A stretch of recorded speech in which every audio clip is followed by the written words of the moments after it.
Hey, hello, friends. This is Charles Bird, and you are watching the August 27th, 2022 edition of Rantom Thoughts, where sacred cows are grilled and killed for your lunching and munching pleasure. All right. I really wished I could have been around more. Wanted to do something about the overturn of Roe v. Wade, and you know, and then the Jones trial, and then the Trump raid. But life happened. I wound up too busy. There was nothing tragic or messed up going on. I just had a lot on my plate, and I wasn't able to get around to doing this. I'm going to try my best to make more of these. I'm also trying to get more guests for Convo. So right now, let's get into something very important that I do need to talk to you about. Late last month, I got slapped with a 29-day ban on Facebook. It was a very arbitrary and ridiculous reason. Supposedly, according to the powers that be at Facebook, a picture of a fully clothed man licking a combat boot is pornographic. And I was posting this to mock the back the blue statists, particularly the ones who have been making excuses for the Chavez shooting, which has been in the news here in Modesto. 2 police officers showed up on a public disturbance call. The man was inebriated. He was carrying a trailer hitch. He wasn't lifting it. He was just holding it at his side. One of the officers commanded him to drop the hitch. The guy said no.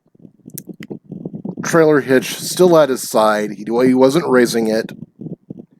I'll put the video below in the description so you can see for yourself what I'm talking about. But he just kind of shambled towards Officer Valenzuela, one of the police officers, and Valenzuela deployed his taser.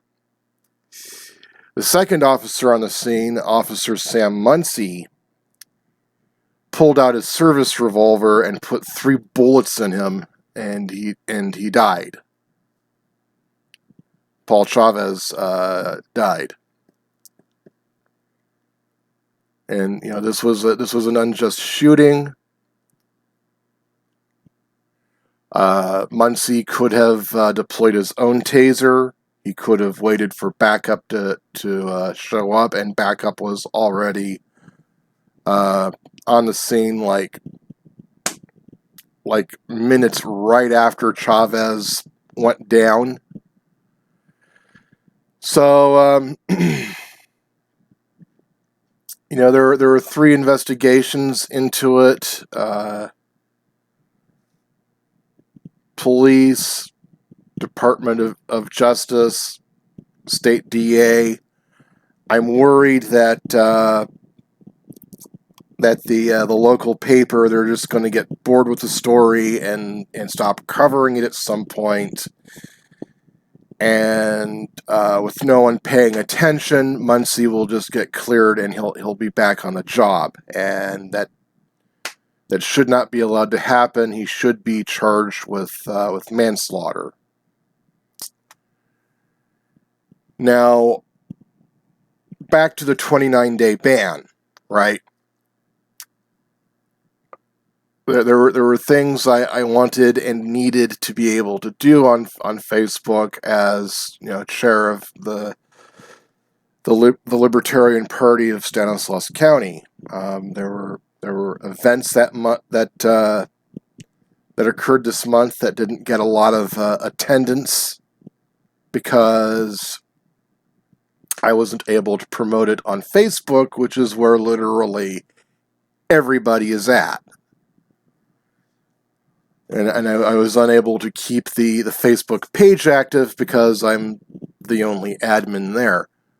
But we're gonna work on fixing that tomorrow when the restrictions are lifted. Once the ban is over, I feel like my days on Facebook are numbered. I really do believe that a perma-ban is inevitable. You know, it's not like I go out to, you know, out of my way to be deliberately off-putting to people, you know, but I'm just going to be me. I'm going to keep on being myself and doing what I do. Whether Zuckerberg or the SJW wildebeests at Facebook's corporate office or the algorithm that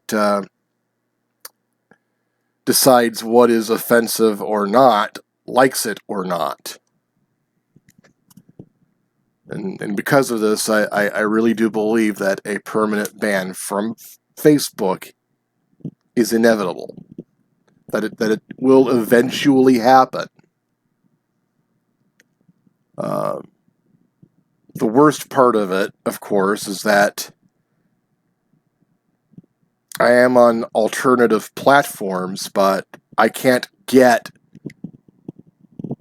the people in my life to go on the alternative platforms. There's just no convincing them of that.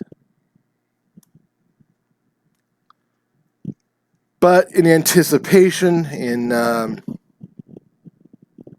preparation for the inevitable, I have decided to build up my presence across multiple platforms.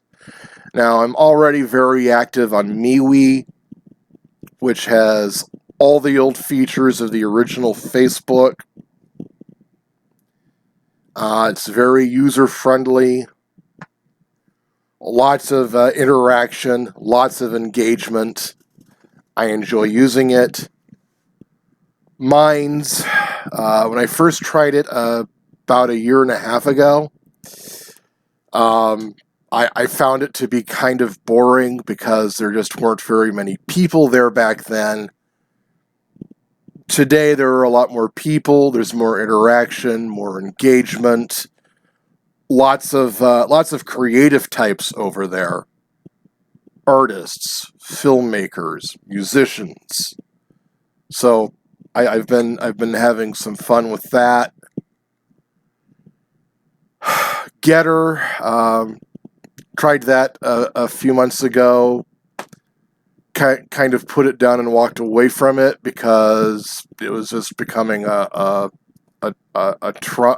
pro-Trump MAGA type, you know, echo chamber, but I've been rebuilding my presence there as well. There are a lot of Chinese dissidents and exiles on Getter. And a lot of them are actually very genuinely curious about American libertarianism. It sounds, because it's just so fresh and different, and, you know, refreshing to them. So I'm going to be doing some stuff there as well. Gab. Yeah, it's still an alt-right cesspit, but you know what? The people there, they need to hear the message just as badly as the people on Facebook do. So if it turns out to be me being the only one there providing an alternative view to what's being peddled,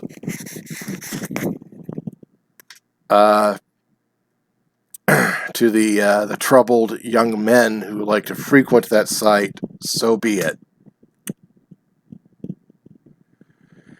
So anyway, that's what's going on.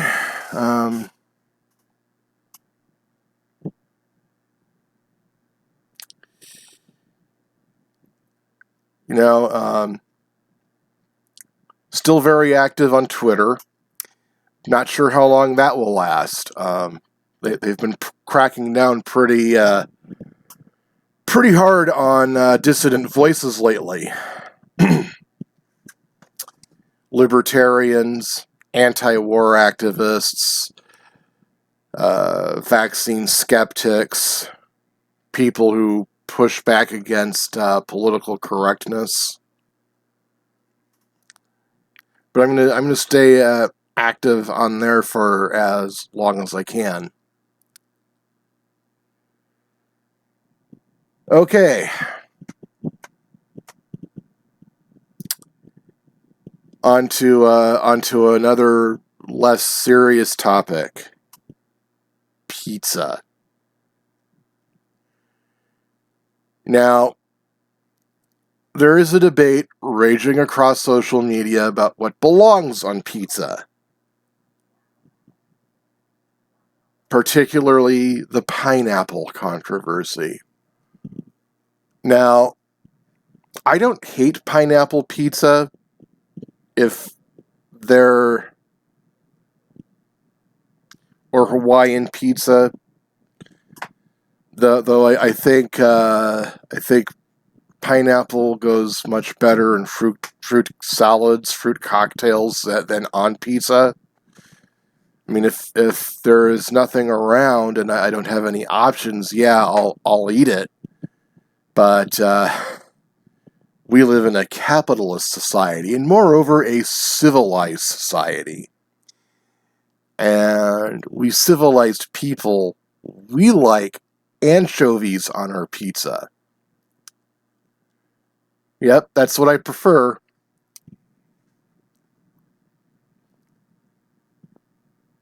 Sausage, pepperoni, bacon crumbles, bell peppers, onions, olives, wax peppers,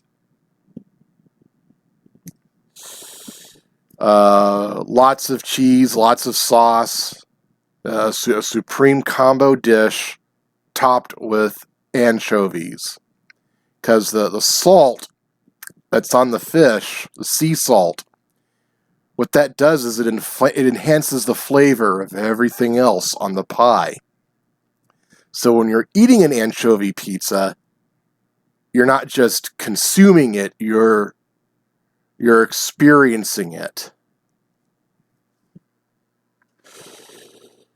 Now, I'll tell you what absolutely does not belong on a pizza. Last week, I was at a downtown restaurant that serves gourmet hamburgers and specialty pizzas, and they were offering a special in something called the meatball pie. So it kind of caught my eye, and I thought I'd try it out.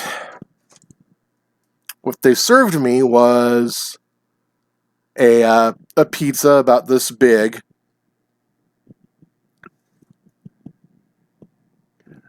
and meatballs in mounds of soggy mashed potatoes swimming in ketchup. It looked like pig slop, and it tasted like pig slop. It was just awful. I could only eat like 3 pieces of it You know, I just had the waitress put it in a box for me, and when I left, I just tossed it when I was about 2 blocks down the street. And that stuff was just nasty. It was, I'm not going to name the restaurant because I do plan on eating there again and giving some of the other items on their menu a chance. But yeah, that was some chef's idea of some chef's attempt at being innovative that just failed. It fell flat. Okay, gang, that's gonna be it for a while. I'll try to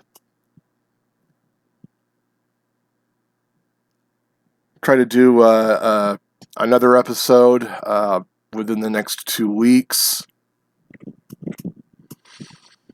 I love you all. So yeah, I'll link to what I have posted on Twitter regarding the Chavez shooting. I'll put that in the description. I also will. I also post my link tree in the description, so you'll know all of the places, where to find me on social media, and where to add me. All right, everybody. I love you. Think while it's still legal. We got us a country to save.